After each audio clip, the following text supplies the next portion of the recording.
I'm Audrey Montes, and this is my movie review of The Shining.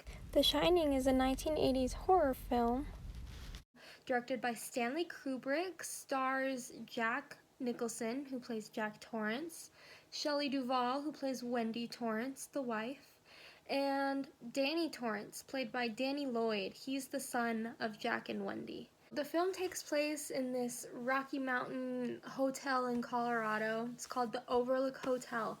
And supposedly, in the winter of 1970, there was a tragedy. I'd like to start off by saying few horror movies truly have the ability to engage an individual in such a way that makes them just really question their psychological stability, convince them to believe in the supernatural. So I love this movie. I really want to break this movie down into three major parts. One, there's the idea that cabin fever and supernatural beings and forces are just a critical part of this movie. I want to talk about the caliber of actors, like Jack Nicholson. He is phenomenal.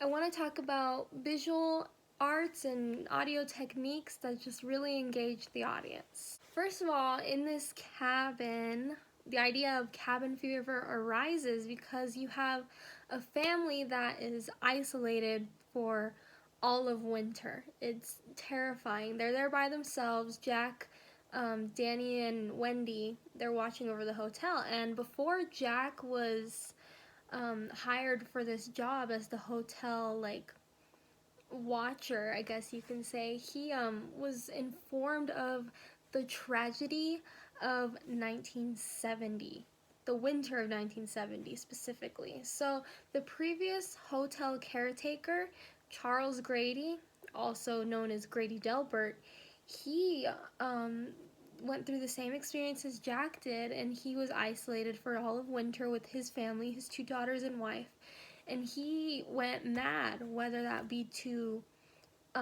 cabin fever, which is all too real, or something supernatural that lurked in the hotel. And so he murdered his two daughters and his wife and then took his own life.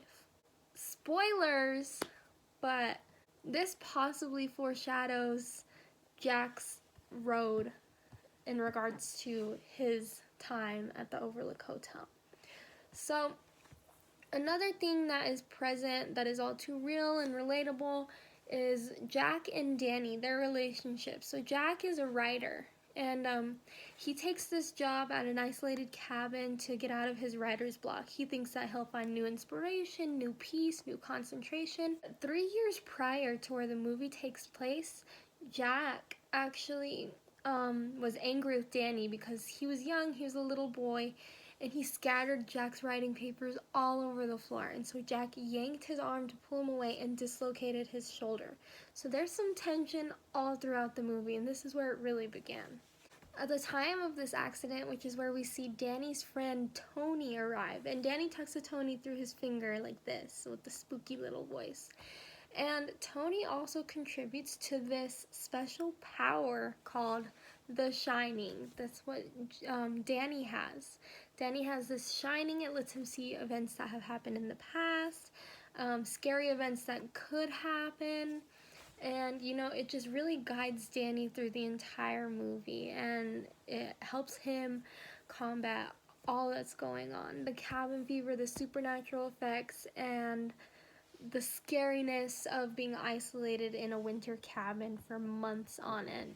Also, I want to talk about the caliber of actors. So, Jack Nicholson, with everything that he has been in, The Cuckoo's Nest, About Schmidt, and The Shining, he has just always done a phenomenal job. So much respect to him.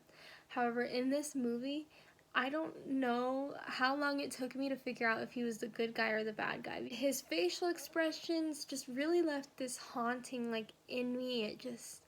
I felt so unnerved, so on my feet, like there was someone breathing over my shoulders. It was creepy, and Jack Nicholson did a wonderful job. I mean, that's what a horror movie is supposed to do. Also, Shelley Duvall does a wonderful job just portraying your scared housewife, terrified, not sure what to do.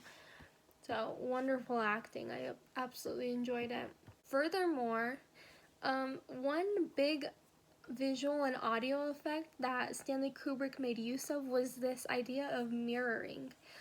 Specifically, like the two daughters of Grady, the previous caretaker, they gave off this ominous vibe. And they both hold hands and they stand there mysteriously. One of the most famous quotes from this movie comes from those two girls, the daughters, where they say, "Come play with us, Danny, forever and ever and ever." It's terrifying. It's almost like a satanic chant. It was absolutely horrible, but they did a wonderful job. Also, Danny Lloyd, as an actor, he did a wonderful job. His character goes through a lot, specifically with these shinings and these encounters with these little girls. There's one shot specifically, like when he has a really strong shining and he's foaming at the mouth, he's shaking. It almost looks like he's possessed. It's terrifying.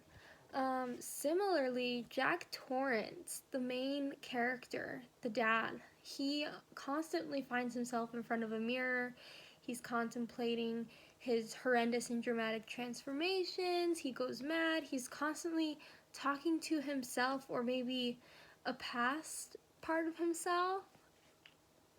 But he also, in one of his fits of anger, he runs to the bathroom in the ballroom, this huge, glorious gold ballroom, and he meets Delbert Grady. Or so he thinks. This could be part of going mad, this could be supernatural. I have yet to really determine what it is, but I like to keep myself wondering.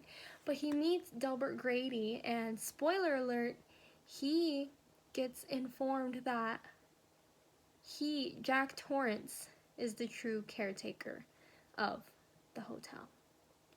And that is very terrifying because that goes back to your foreshadowing back in the beginning of the film where he learned about this caretaker that went mad and just absolutely like murdered his family in a spit of, I don't know, madness.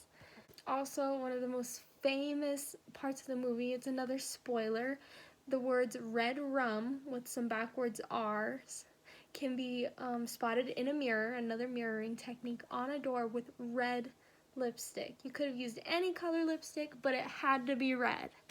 Danny wrote this with the help of Tony. This leads to escalating panic among Wendy, and this is where the scary part happens. Jack breaks down the door with an axe, which is what Delbert Grady used, and he is trying to break in. He's trying to attack Wendy and Danny, and they're running and they're trying to squeeze through windows, and this is where Jack is hitting the door. He finally breaks through and his face pops through and he goes, "Here's Johnny," in reference to Johnny Carson's catchphrase on The Tonight Show. And that is probably one of the most famous movie quotes in the history of movies. So, very wonderful job. A lot of the scenes, specifically the shinings that Danny experiences, tend to change in their style. Like the furniture turns back to like a 70s style furniture, which could be a reference to the tragedy in the winter of 1970. Really, the history-making horror film captures audiences and leaves them hanging off the edge of their seats.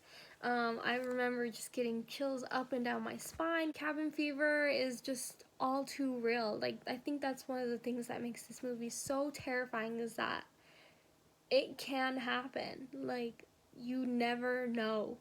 And supernatural beings, like, there is no scientific explanation, there's no mathematic formula, but nobody knows how to combat that. And that's truly horrifying, to be able to capture that in a movie and make it seem so real. Wow. I love this movie. 10 out of 10. Definitely recommend go watching it if they ever have special showings in theaters. Buy it, watch it, read it. Love it. Thanks for watching.